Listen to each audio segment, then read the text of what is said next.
Hello student, welcome to my channel अजब गजब English. और आज हम डिस्कस करने लगे हैं एक्टिव पैसिव वॉइस पार्ट 2। पिछली वीडियो में मैंने आपको बताया था कि एक्टिव से पैसिव में किस तरीके से हम कन्वर्ट कर सकते हैं सेंटेंसेस को on the basis of tense. और आज की वीडियो में हम डिस्कस करेंगे पैसिव वॉइस विद मॉडल्स। ठीक है, कि अगर एक्टिव सेंटेंसेस में मॉडल्स आ जाएं, ठीक है, तो किस तरीके से उसे एक्टिव से पैसिव में कन्वर्ट करना है। तो सबसे पहले आप ध्यान से समझ लीजिए कि हमारे पास टोटल 9 मॉडल्स हैं। ठीक है, कौन कौन से हैं? Can, could, will, would, shall, should, might, may, must. ठीक है, ये हमारे टोटल 9 मॉडल्स हैं जो एक्टिव सेंटेंस में यूज होंगे और इसे ही हमने पैसिव सेंटेंस में भी यूज करना है। क्वेश्चन आ जाता है इस पे शेल पे कि मैम शेल तो हेल्पिंग वर्ब है फ्यूचर टेंस का, तो ये मॉडल कैसे है? तो मैं आपको एक चीज यहाँ पर क्लियर कर देती हूँ कि शेल जो है ना वो हमारा सेमी मॉडल है। ठीक है, सेल जो है वो हमारा सेमी मॉडल है, वो कभी एज अ मॉडल भी वर्क करता है और as a helping verb of future भी वर्क करता है। Is it clear? चलिए तो अब आगे बढ़ते हैं। 2 बेसिक पैटर्न, हमारे पास 2 बेसिक पैटर्न हैं on the basis of which we can change active sentence in which modals are there into passive sentence. Active से पैसिव बनाने के लिए वो सेंटेंस जिसमें मॉडल हो उसके 2 तरीके हैं। ठीक है, पहले स्ट्रक्चर समझ लो। सबसे पहले ऑब्जेक्ट, फिर आपका मॉडल, फिर आपका बी, फिर V3, फिर बाय और सब्जेक्ट। अगर इसी को मैं इस तरीके से लिख दूं, मॉडल बी एंड V3, क्योंकि ये तो हमें अंडरस्टूड है ही, ऑब्जेक्ट तो आना ही आना है और बाय और सब्जेक्ट तो आना ही आना है। अब देखो, ये ऊपर आपके सामने फॉर्मूला पड़ा है, ये रहा सेंटेंस, इसको चेंज करके दिखाओ। You can serve this wine. Subject, modal, verb, object. ठीक है, तो सबसे पहले लिखो ऑब्जेक्ट को। ऑब्जेक्ट क्या है? This wine. This wine, modal can, can be serve, क्या हो जाएगा? Served, served by you. आई बात समझ में कि नहीं आई? है कुछ टफ? कुछ भी टफ नहीं है। चलिए दूसरा देखिए, you should finish the work. You आपका सब्जेक्ट, शुड आपका मॉडल, ठीक है, फिनिश आपका वर्ब, ये रहा आपका ऑब्जेक्ट। इसी फॉर्मूले को अप्लाई कर दो, क्या बन जाएगा? The work should be finished. ठीक है जी, फिनिश्ड बाय यू। आई बात समझ में या नहीं आई? हमने फर्स्ट पैटर्न समझा कि किस तरीके से एक्टिव सेंटेंस को हम पैसिव में चेंज करेंगे जब उसमें क्या होगा? मॉडल वर्ब होगा। तो ये फर्स्ट स्ट्रक्चर तो सभी को अच्छे से क्लियर हो गया होगा। ठीक है, अब हम सेकेंड स्ट्रक्चर की तरफ बढ़ते हैं। देखो, अगर आपके एक्टिव सेंटेंस में, ठीक है, मॉडल के साथ हैव आ जाए, मॉडल के साथ क्या आ जाए? हैव आ जाए एक्टिव सेंटेंस में, तो उसे हम पैसिव में कैसे चेंज करेंगे? आपको पिछली वीडियो में बताया था कि जब भी हैव हो, हैज हो या हैड हो, मतलब परफेक्ट टेंस की, ठीक है, जो हेल्पिंग वर्ब है वो हो, तो उसके साथ हैज, हैव, हैड के साथ हमेशा क्या आ जाता है? नागिन वाली बीन आ जाती है। तो यहां पर भी बीन बजा देना। अब देखो स्ट्रक्चर क्या है? ऑब्जेक्ट, फिर मॉडल, फिर हैव, फिर बीन, फिर V3, फिर बाय और सब्जेक्ट। इसी को हम इस तरीके से भी तो लिख सकते हैं ना कि मॉडल आ जाए, फिर हैव बीन और फिर V3। अब देखो सेंटेंस अच्छे से क्लियर हो जाएगा। They should have answer my call. ठीक है, they should have answer my call. This is your subject, this is model, यहाँ पे हैव भी है और ये रहा आपका वर्ब और ये रहा आपका ऑब्जेक्ट। ठीक है, अब यहां पर भर दीजिए। सबसे पहले ऑब्जेक्ट क्या आ जाएगा? My call.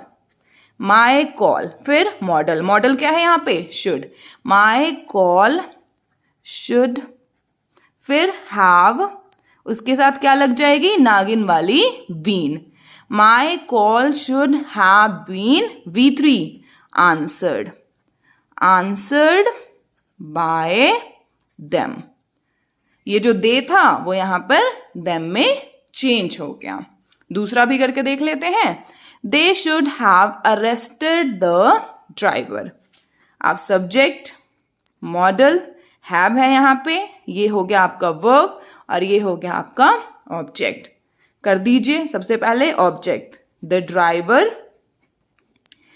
Driver should have, उसके साथ नागिन वाली बीन, have been arrested, arrested by them.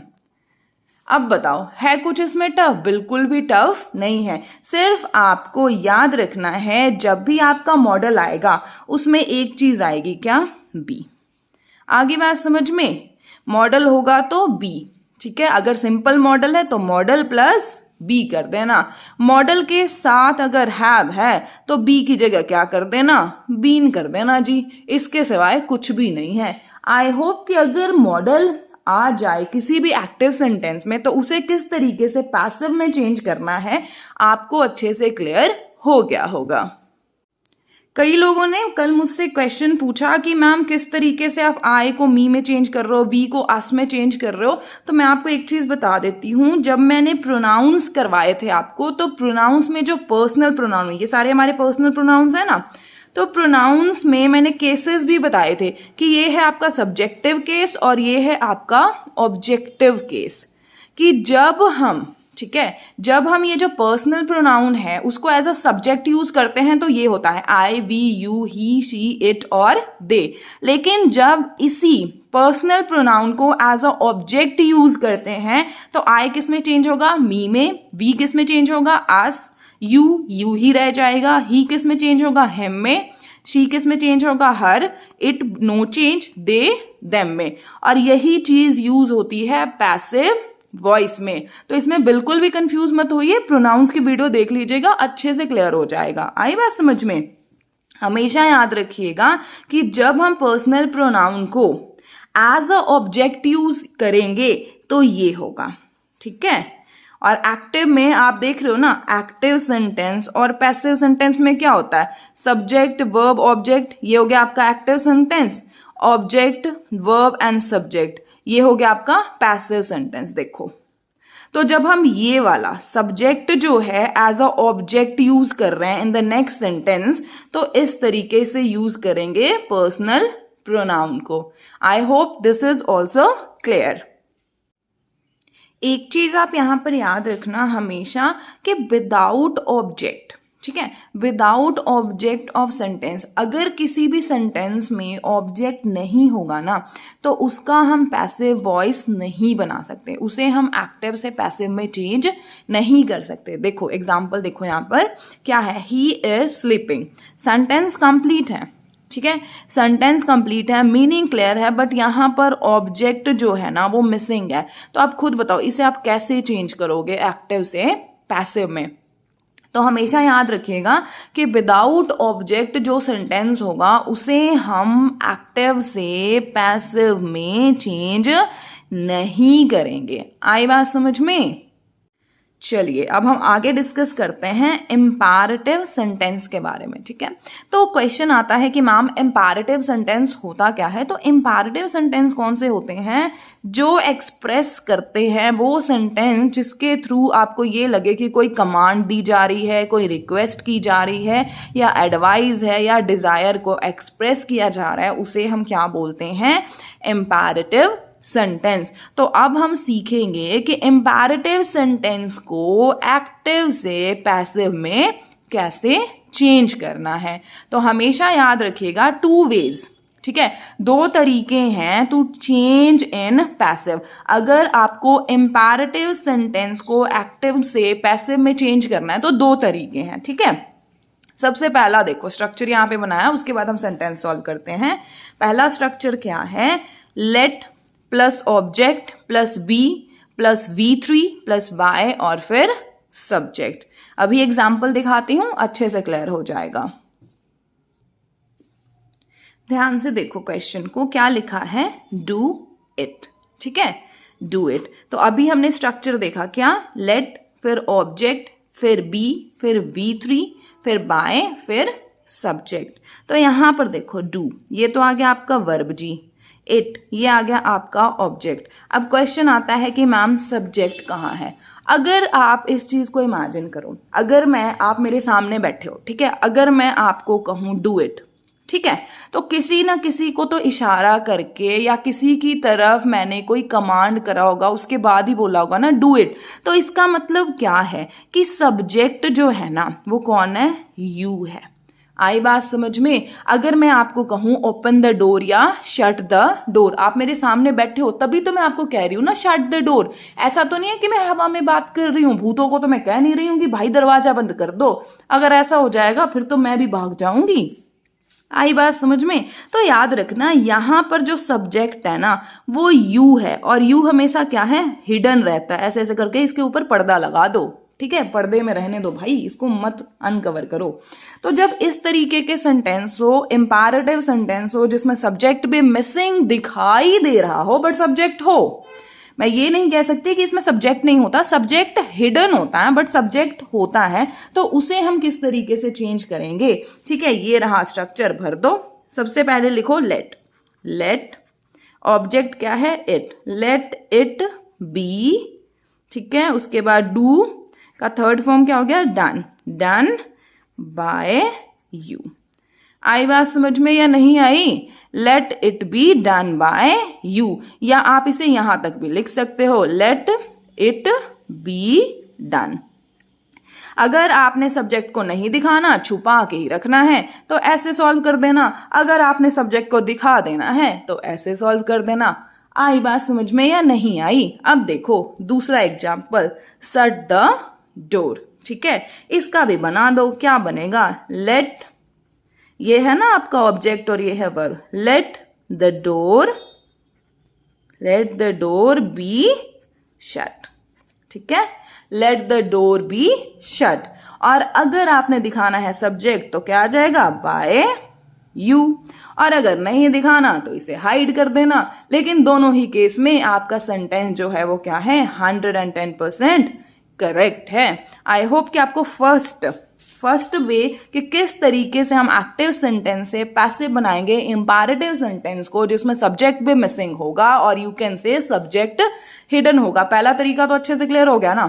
चलो अब दूसरे तरीके की तरफ बढ़ते हैं। ठीक है, दूसरा तरीका क्या है, you are requested to, you are advised to, ordered to.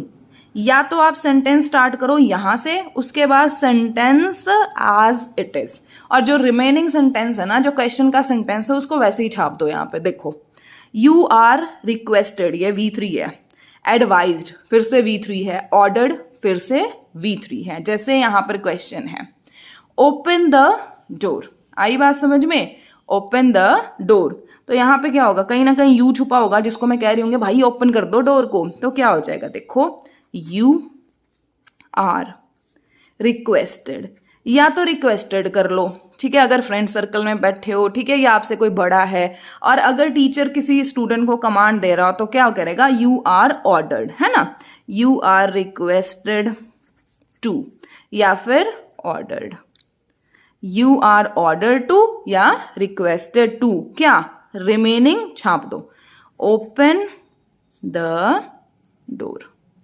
आई बात समझ में, ऐसे, और इसमें कुछ नहीं करना।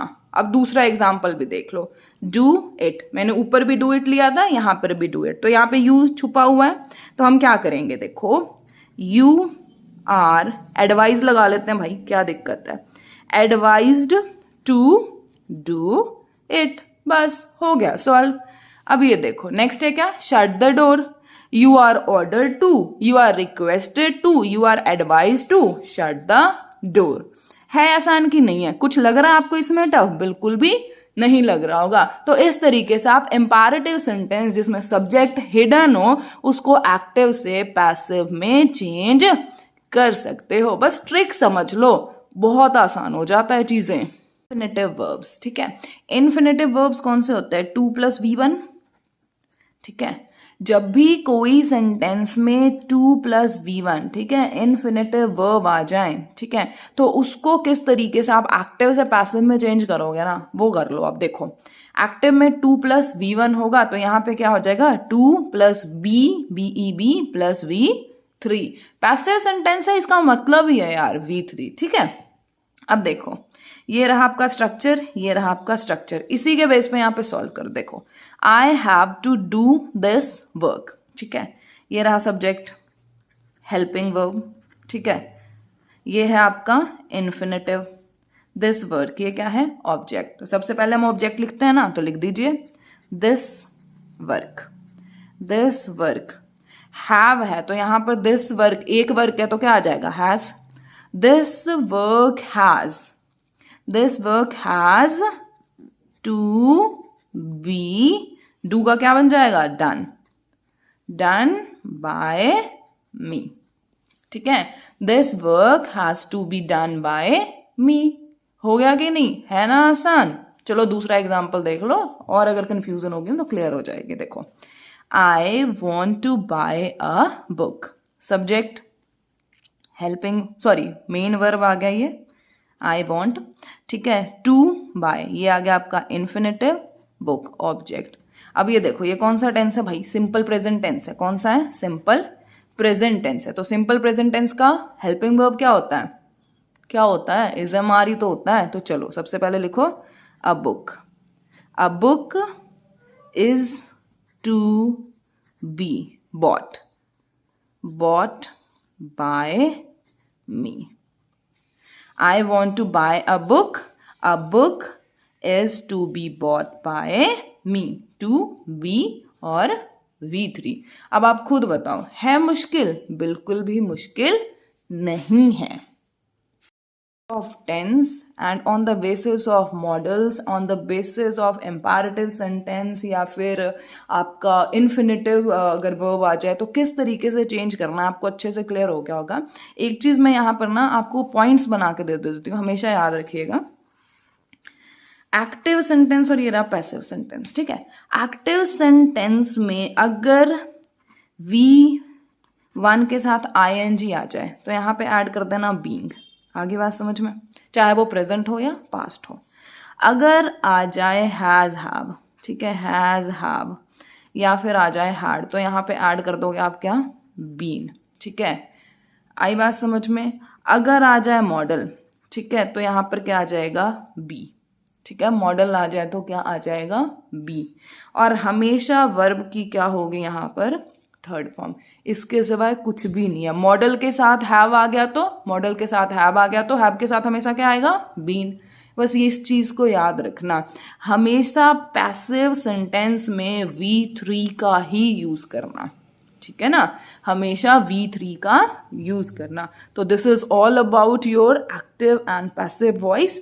आई होप कि आपको एक्टिव पैसिव वॉइस के सारे कंसेप्ट्स क्लियर हो गए हों, कोई डाउट नहीं रह गया होगा, ठीक है। प्रैक्टिस कीजिएगा सेंटेंस को, क्योंकि प्रैक्टिस से ही ना आपकी परफेक्शन आ जाती है, ठीक है। और ये बिल्कुल भी मत सोचना, पता नहीं ये इल्यूजन कहाँ से आती है कि मैम इंग्लिश तो बहुत टफ है, नहीं होता है हमसे। अब आज की जो वीडियो है या कल की जो वीडियो मैंने बनाई थी बिल्कुल एक टेक में बनाई है, ठीक है। तो ऐसा नहीं है, जितना हमें आपको लगता है कि अरे ये तो टीचर है इसको सब कुछ आता है, ऐसा कुछ भी नहीं होता है। मेन चीज़ है आपका कंसंट्रेशन।